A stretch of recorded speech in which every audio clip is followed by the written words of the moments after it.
Հայաստանյան ժողովրդավարությունն ըստ բրիտանական հեղինակավոր Economist Intelligence Unit հետազոտական կենտրոնի արդեն երկրորդ տարին անընդմեջ հետընթաց է արձանագրում։ Կազմակերպության The Democracy Index-ի վերջին զեկույցի համաձայն 2024-ին Հայաստանի ժողովրդավարության համաթիվը 5.35 է եղել, գրեթե 5%-ով կամ 0.28 միավորով պակաս 2022-ի ցուցանիշից։ Ինչն է անկման պատճառը։ 60 indicators grouped across 5 categories. Ժողովրդավարության ինդեքսում կան 60 ցուցանիշներ, որոնք խմբավորված են 5 կատեգորիաներով։ Այդ կատեգորիաներն են ընտրական գործընթացը եւ բազմակարծությունը, իշխանության գործունեությունը, քաղաքական մասնակցությունը, քաղաքական մշակույթը եւ քաղաքացիական ազատությունները։ Եվ այդ կատեգորիաներից յուրաքանչյուրն ունի իր ինդեքսային միավորները 0-ից 10 սանդղակով։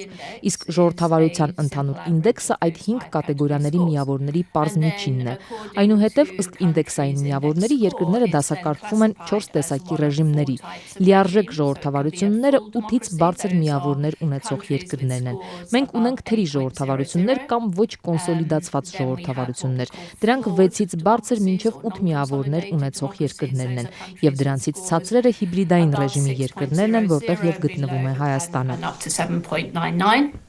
And then below that we have the hybrid regime category, which is where Armenia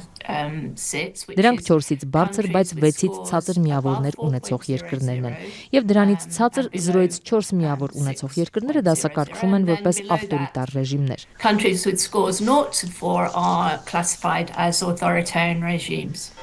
So when we look at Armenia, what we see from the start of the index, when I think the score back in 2006 was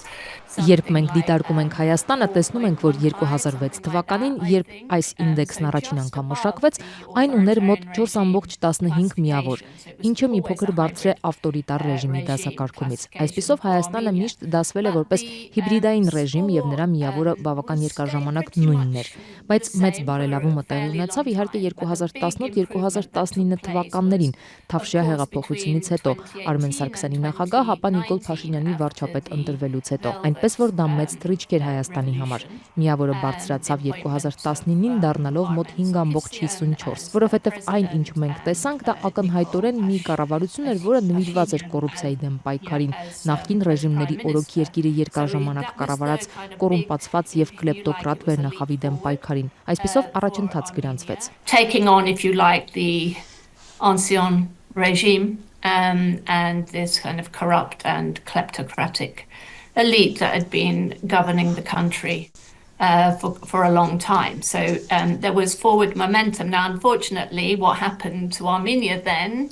happened to everywhere else in the world was the pandemic came along in Ցավոք այնուհետև Հայաստանում եղավ այն, ինչ եղավ ամենուր աշխարհում 2020 թվականին, դա COVID-19 համավարակն էր, բայց ոչ միայն դա ակնհայտորեն։ Այդ նույն տարին եղավ Ադրբեջանի հարձակումը Լեռնային Ղարաբաղի վրա։ Դա Հայաստանի համար կրկնակի հարված էր եւ երկրի միավորը կրկին իջավ։ Մենք որոշակի վերականգնում տեսանք 2021 թվականին, բայց ենթադրում եմ կարելի է ասել, որ այդ պահից սկսած մոտավորապես 2020 թվականից Հայաստանի ներքին քաղաքականությունը եւ ոչ միայն ներքին քաղաքականությունը, այլ ակնհայտորեն նաեւ տարածաշրջանային հարաբերությունները մի տեսակ սկսեցին անկում ապրել, որովհետեւ եղավ ներքաղաքական ցնցումների տևական շրջան, բազմաթիվ ցույցեր եւ այլն։ Բայց այնուամենայնիվ 2021 թվականին միավորը նորից բարձրացավ դառնալով 5.63. The score had returned to something like 5.63, I think, in 2021. And it's after that in 2022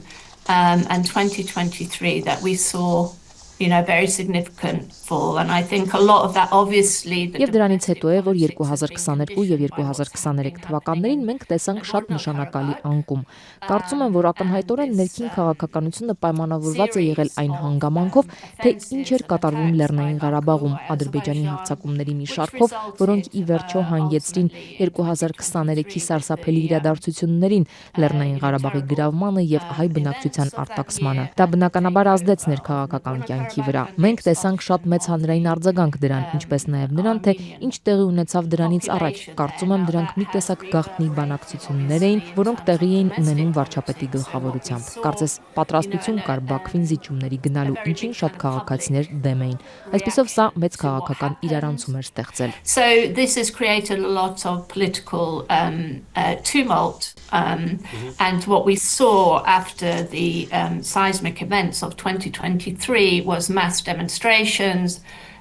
public trust and support for the government and political parties virtually collapsed. So Իսկ 2023 թվականի ցնցումներից հետո մենք տեսանք, որ եղան զանգվածային ցույցեր, հանրային վստահությունն ու աջակցությունը կառավարության եւ քաղաքական կուսակցություններին փաստացի փլուզվեց։ Այսպիսով դրա արդյունքում 2023 թվականին այդ ցուցիչի միավորներով Հայաստանն իսկապես հետընթաց է ապրել, իսկ 2024-ին արդեն տեղի ունեցած քաղաքական ցնցումներից շատերն ակնհայտորեն կապված էին Լեռնային Ղարաբաղի իրադարձությունների հետ, որոնք բաժանեցին բնակչությանն ու քաղաքական գործիչներին։ Այսպիսով անցյալ տարի կարծում եմ միայն մեկ ցուցանիշի փոփոխություն է եղել, դա Հայաստանում կոռուպցիայի միավորի հետագա նվազումն էր։ Հայաստանը շարունակում է մնալ հիբրիդային ռեժիմ, ցավոք բազմաթիվ բարեփոխումներ դոփում են տեղում, բացի այդ նկատվում է իշխանության կենտրոնացում վարչապետի եւ նրա շրջապատի ձեռքում, եւ խորհրդարանը հետին պլան է մղվել։ Խորհրդարանը պետք է անկախ մարմին լինի, բայց այլևս որպես անկախ մարմին չի գործում Հայաստանում։ the sovereign body, and of course it no longer operates as the sovereign body